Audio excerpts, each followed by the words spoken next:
ചാലക്കുടിയിൽ ഷീല സണ്ണിക്കെതിരായ വ്യാജ ലഹരി കേസിൽ രണ്ടാം പ്രതി ലിവിയ ജോസിനെ SIT സംഘം പിടികൂടി. മുംബൈ വിമാനത്താവളത്തിൽ നിന്നാണ് ലിവിയ ജോസിനെ കസ്റ്റഡിയിൽ എടുത്തത്. ദുബായിൽ നിന്ന് മുംബൈ വഴി നാട്ടിലെത്താനുള്ള നീക്കത്തിനിടെയാണ് പോലീസിന്റെ നടപടി. കൂടുതൽ വിവരങ്ങളുമായി ലെവിൻ കെ വിജയൻ ചേരുന്നു. ലെവിൻ, എത്ര മണിയോടെയാണ് ഈ രണ്ടാം പ്രതിയായിട്ടുള്ള ലിവിയ പോലീസിന്റെ പിടിയിലായത്?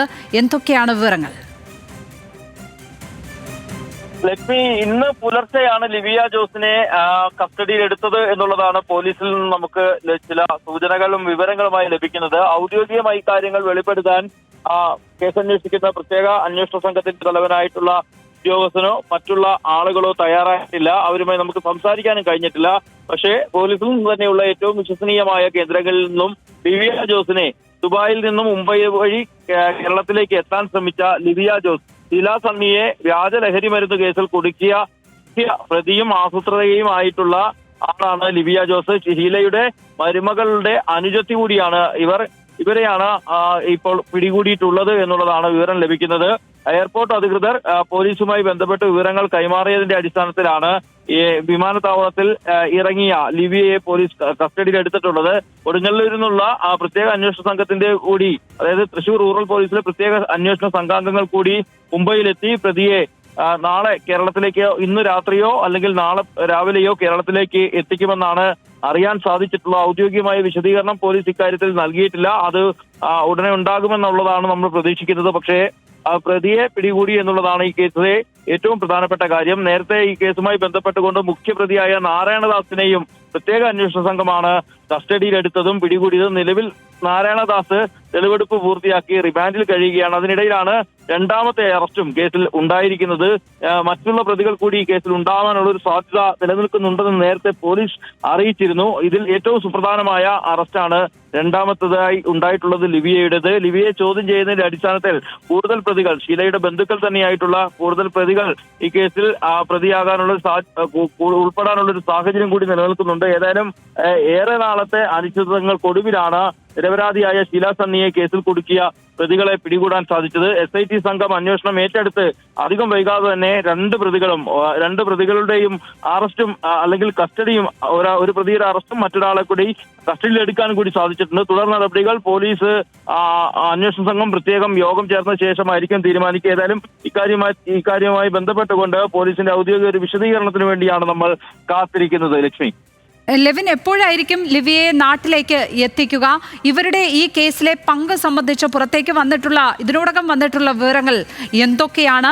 ഇവർ ഒളിവിൽ കഴിയുകയായിരുന്നോ? ഇവരെ നിരീക്ഷിച്ച് വരികയായിരുന്നോ SIT? എന്താണ് മനസ്സിലാക്കുന്നത്? ഇതുമായി ബന്ധപ്പെട്ടൊക്കെ നമ്മുടെ കൈവശം ഇപ്പോഴുള്ള വിവരങ്ങൾ എന്തൊക്കെയാണ് ലെവിൻ?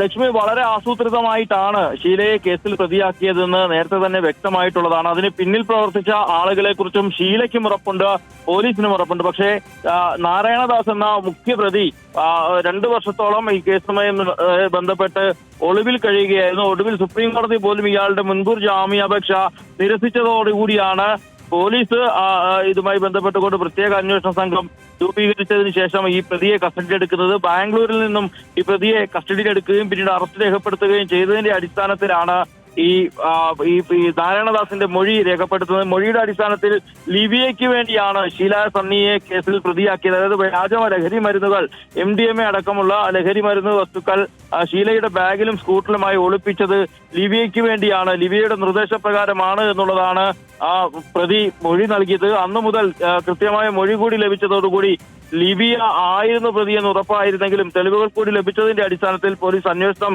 നടത്തി വരികയായിരുന്നു. പക്ഷേ ഈ സാഹചര്യങ്ങളൊക്കെ മുൻകൂട്ടി കണ്ടുകൊണ്ട് ലിവിയ കേരളത്തിൽ നിന്നും ബാംഗ്ലൂരിലായിരുന്നു അവർ ജോലിയാർത്ഥം കാര്യങ്ങൾ നിർവഹിച്ചു വന്നത്. അതിനുശേഷം ദുബായിലേക്ക് ജോലിക്ക് വേണ്ടി പോവുകയും ഇന്ത്യ വിടുകയും ചെയ്തതോടുകൂടി പോലീസിന് ഇവരെ കണ്ടെത്തുന്നതും അല്ലെങ്കിൽ ചോദ്യം ചെയ്യുന്നതും അടക്കമുള്ള നടപടികൾ ബുദ്ധിമുട്ടായി മാറി. നാരായണദാസിന്റെ അറസ്റ്റ് പൂർത്തിയായതോടുകൂടി ലിവി പ്രതിയാകുകയും അതിനുശേഷം പോലീസ് ഇവരെ പിടികൂടുന്നതിനായി സൂപ്പർ നോട്ടീസ് അടക്കം ഇറക്കുകയും എയർപോർട്ടുകളിൽ വിവരം ധരിപ്പിക്കുകയും ചെയ്തു.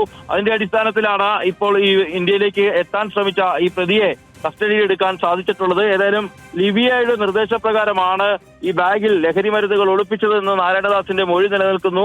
സാഹചര്യ തെളിവുകൾ അടക്കം നിലവിലുണ്ട്. പക്ഷേ മൊബൈൽ ഫോൺ അടക്കമുള്ള തെളിവുകൾ ഇവർ കത്തിച്ചു കളഞ്ഞതായും പോലീസിന് വിവരം ലഭിച്ചിട്ടുണ്ട്. അങ്ങനെയെങ്കിൽ വിശദമായ ചോദ്യം ചെയ്യൽ നടത്തി എന്തായിരുന്നു ഇതിന്റെ മോട്ടീവ് എന്നടക്കമുള്ള കാര്യങ്ങൾ കണ്ടെത്തുകയാണ് ഇനി പോലീസിന് മുന്നിലുള്ള ലക്ഷ്യം. അതോടൊപ്പം തന്നെ ആരെല്ലാം ലിവിയെയും നാരായണദാസിനെയും സഹായിച്ചു എന്നുള്ള വിവരങ്ങൾ കൂടി പോലീസിന് ശേഖരിക്കേണ്ടതുണ്ട്. അത്തരം ഒരു തെളിവ് ശേഖരണവും പരിശോധനകളും ഒക്കെ പൂർത്തിയാക്കിയതിനു ശേഷം മാത്രമേ ഈ കേസിന്റെ ഒരു പൂർണ്ണതയിലേക്ക് പോലീസിന് എത്താനാവുകയുള്ളൂ. ഏതായാലും നിർണായകമായ കസ്റ്റഡിയാണ് ഇപ്പോൾ ലിവിയുടേതായിട്ടുണ്ടായിട്ടുള്ളത്. ലിവിയെ കൂടാതെ മറ്റാരെല്ലാമാണ് ഈ കേസിൽ പ്രതി എന്നുള്ള കാര്യമാണ് ഇനി അറിയേണ്ടതുള്ളത്. ഏതായാലും ഇന്ന് ിലേക്ക് യാത്ര തിരിക്കുന്ന പ്രത്യേക അന്വേഷണ സംഘം പ്രതിയെ കസ്റ്റഡിയിലെടുത്ത് കേരളത്തിൽ എത്തിച്ച് ചോദ്യം ചെയ്യലടക്കം നടത്തേണ്ടതുണ്ട്. അത് നാളെയോ ഇന്ന് രാത്രിയോ പ്രതിയുമായി മടങ്ങിയെത്താനാകുമെന്നുള്ളതാണ് അന്വേഷണ ഉദ്യോഗസ്ഥരിൽ നമുക്ക് ലഭിച്ചിട്ടുള്ള വിവരം. ലെവിൻ കെ വിജയനാണ് തൃശൂരിൽ നിന്ന് വിവരങ്ങൾ പങ്കുവച്ചത്.